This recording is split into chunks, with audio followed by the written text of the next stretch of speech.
Đây là nơi để các bạn yêu trà mến tượng, thích trao đổi về văn hóa phương Đông đến để cùng chia sẻ.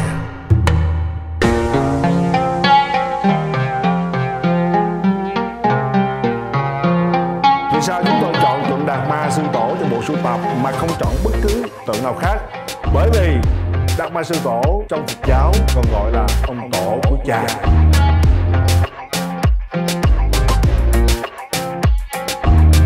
Có rất là nhiều loại trà ở trên đây, gồm những cái loại trà như là phổ nhĩ sống, phổ nhĩ chính được lấy từ phương Nam về.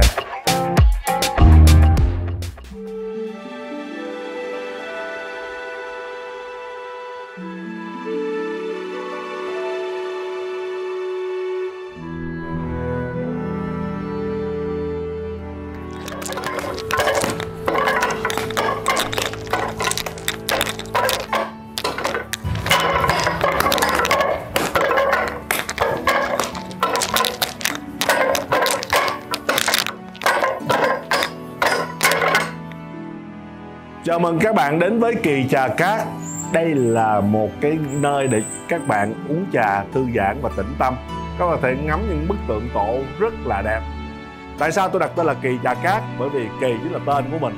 Và ở đây nên để uống trà, thưởng trà và chia sẻ về triết học phương Đông. Và chữ Cát đó chính là nơi chứa đựng, là một gác nhỏ, là nơi để có những thông tin về văn hóa, về trà, về truyền thống của người xưa để lại, nên tôi đặt tên là Kỳ Trà Cát. Chữ Cát trong chữ Tàn Kinh Cát mà ra. Khi vào đây các bạn sẽ thấy rằng hai bên đây, một bên là 4 ngọn đèn, còn bên đây là 5 ngọn đèn, tổng cộng là 9 ngọn đèn đi vào. Số 9 chính là số Thái Dương, con số tạo nên vạn vật, tạo nên tất cả sự sống xung quanh trong nền triết học phương Đông. Và số 9 trong Hậu Thiên Bát Quái tượng trưng cho cung ly, đó chính là mặt trời. Mà khi mặt trời lên thì vạn vật nó sinh sôi nảy nở. Và bên cạnh đó các bạn sẽ thấy ở trên đây cũng là 9 ngọn đèn lồng. Khi đón mọi người vào, các bạn sẽ thấy một cây mộc nhân ở đây. Mộc nhân là người gỗ,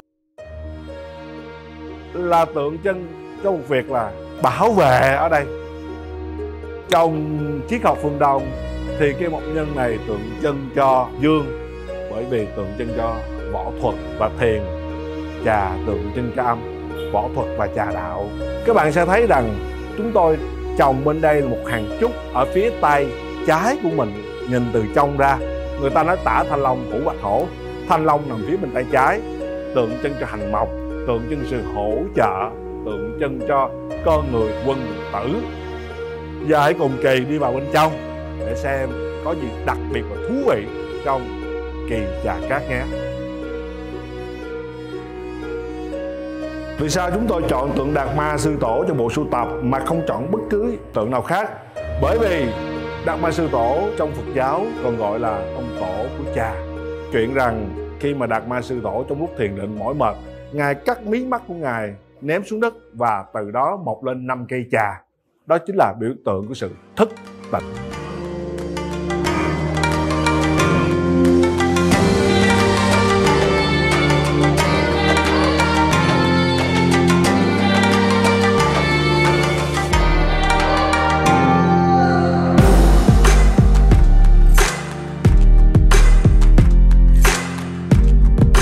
Chúng ta sẽ thấy bức tượng thứ hai trong đây, mặc dù không có lớn lắm nhưng cũng rất là đẹp, là tượng Ngài đang nhìn rất là xa xăm. Phía sau là một lá sen, còn bên cạnh là một chiếc dài. Các bạn nhìn thấy không?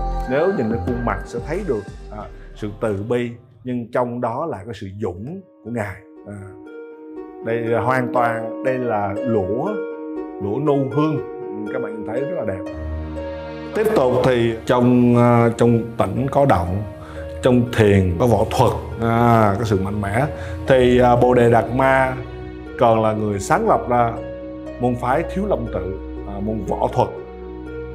Thì các bạn sẽ thấy đây là tượng Bồ Đề Đạt Ma động, còn bên đây là tượng tĩnh. Tĩnh và động tượng trưng cho âm và dương. Âm và dương tạo ra một ngày tạo ra một tháng tạo ra một quý tạo ra một năm. Đó chính là chu kỳ sinh lão bệnh tử, thành trụ hoại không của một đời người. Và các bạn sẽ nhìn thấy sự mạnh mẽ toát lên từ bức tượng này. Ngài đang bay ra, hai tay Ngài đang làm một cái thế võ. Các bạn sẽ nhìn thấy sự uy dũng. Tại vì trong Phật pháp phải có bi, chí và dũng. Đây chính là sự dũng. Chúng ta lại bước tới một tác phẩm thiền khác của nghệ nhân Giảng Tân. Phần lớn thì thiền trong Phật pháp thì thường nhắm mắt, nhưng bức này lại mở mắt. Bạn sẽ thấy thần thái của người hiện rõ, có dũng, có bi bên trong khuôn mặt của Ngài. Và người nghệ nhân đã thổi hồn vào tác phẩm này qua sắc diện của Ngài. Bàn tay của nghệ nhân Giảng Tân đã tạo nên một tác phẩm tuyệt tác. Tôi nghĩ rằng chắc cũng khó có được bức thứ hai như thế này, nên các bạn chỉ có đến Kỳ Trà Cát thì có thể chiêm ngưỡng được. Trong cuộc sống ngày hôm nay, giữa sự bận rộn, sự ưu tư, sự mệt mỏi, thì một khoảng lặng nào đó sẽ đem đến sự bình an cho tâm hồn các bạn khi đến với Kỳ Trà Cát và đến ngắm những bức thiền tổ về Đạt Ma Sư Tổ. Các bạn biết không, ở trong quán trà Kỳ Trà Cát này cũng điều đặc biệt, bởi vì từ trước đến giờ nghệ nhân Giảng Tân chỉ tạc những bức tượng về với chủ đề Bồ Đề Đạt Ma. Nhưng hôm nay anh Tân đã tạo nên một tuyệt tác, đó chính là Quán Thế Âm Bồ Tát. Các bạn nhìn thấy nét thiền ở trong bức tượng này, sự nhẹ nhàng uyển chuyển, và cũng khó có bức thứ hai như vậy, bởi vì đây chính là một gốc gỗ liền lạc từ trên xuống dưới, hoàn toàn không chấp nối. Các bạn nhìn thấy nét từ bi của người và cảm thấy sự hiền hòa trong khuôn mặt của người như đang mỉm cười. Và khi các bạn làm việc mệt nhọc, ưu tư về cuộc sống thì bước vào đây, nhìn thấy người thì các bạn sẽ cảm thấy phiền muộn tan biến. Vào đây các bạn sẽ cảm nhận là bây giờ ta lại là ta, với trăng, với gió, với trà, với thơ. Các bạn sẽ cảm thấy sự bình an. Và bây giờ chúng ta chuẩn bị đi vào bên trong để khám phá những điều bí ẩn mà Hồng Kỳ sẽ tiết lộ sau đây.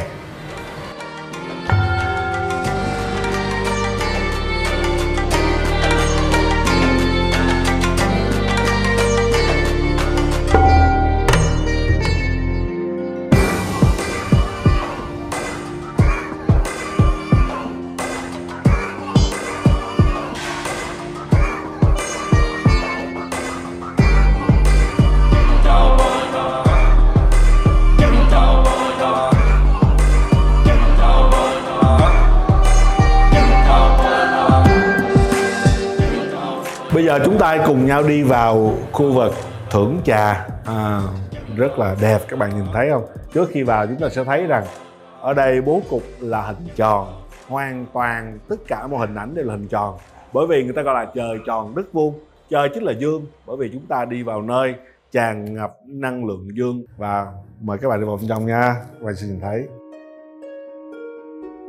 Vâng, thưa các bạn, thì vào mỗi sáng sớm thì Kỳ là người đầu tiên bước vào quán trà của mình thì mình sẽ đốt hoàng đàn.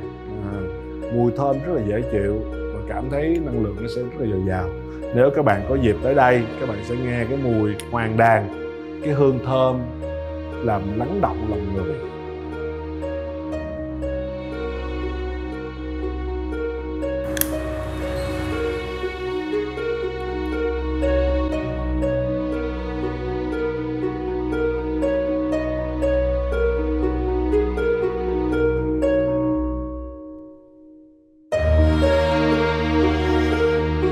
Vâng, và đây chính là một khu vực rất là đặc biệt, đó là khu vực bán trà. Các bạn sẽ thấy rằng có rất là nhiều loại trà ở trên đây, gồm những cái loại trà như là phổ nhị sống, phổ nhị chính được lấy từ Vân Nam về.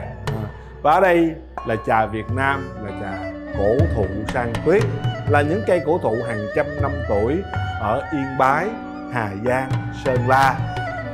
Và bà con trên đây gọi là món quà của vàng bỏ quên ở Trần gian. May mắn rằng Hồng Kỳ đã đến đó và đem sản phẩm này về để phục vụ cho các trà hữu tại thành phố Hồ Chí Minh. Vâng, thưa các bạn sẽ thấy khu vực này có 5 ngọn đèn ở đây. Thì 5 ngọn đèn tượng trưng cho ngũ hành kim, mộc, thủy hỏa thổ.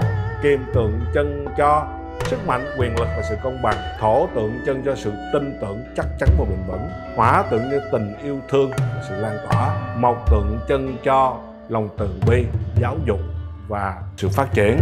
Thủy tượng trưng cho trí, đó chính là sự thông thái, chỉ số IQ các bạn xin thấy. Và bây giờ hãy cùng đi vào khu vực uống trà và có Hồng Kỳ pha trà như thế nào các bạn nha.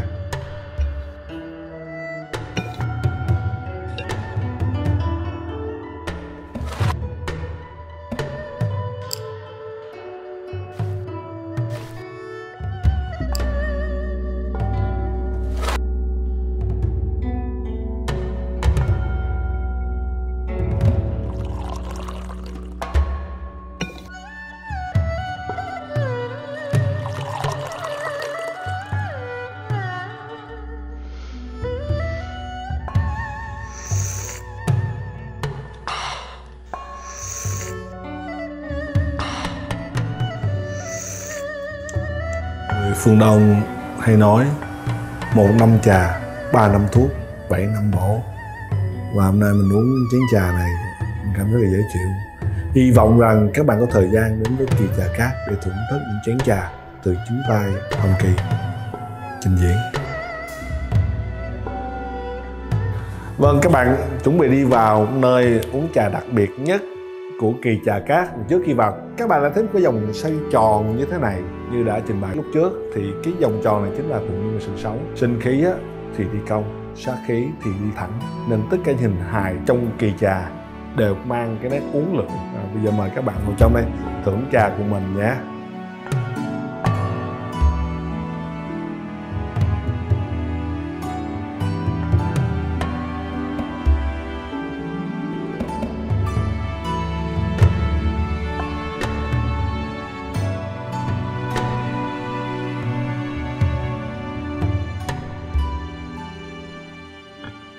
Cảm ơn mọi người đã cùng với Hồng Kỳ tham quan Kỳ Trà Cát và những bức tượng cực kỳ đẹp, một không gian rất thiền và tĩnh lặng. Hy vọng rằng đây là nơi để các bạn yêu trà mến tượng, thích trao đổi về văn hóa phương Đông đến để cùng chia sẻ.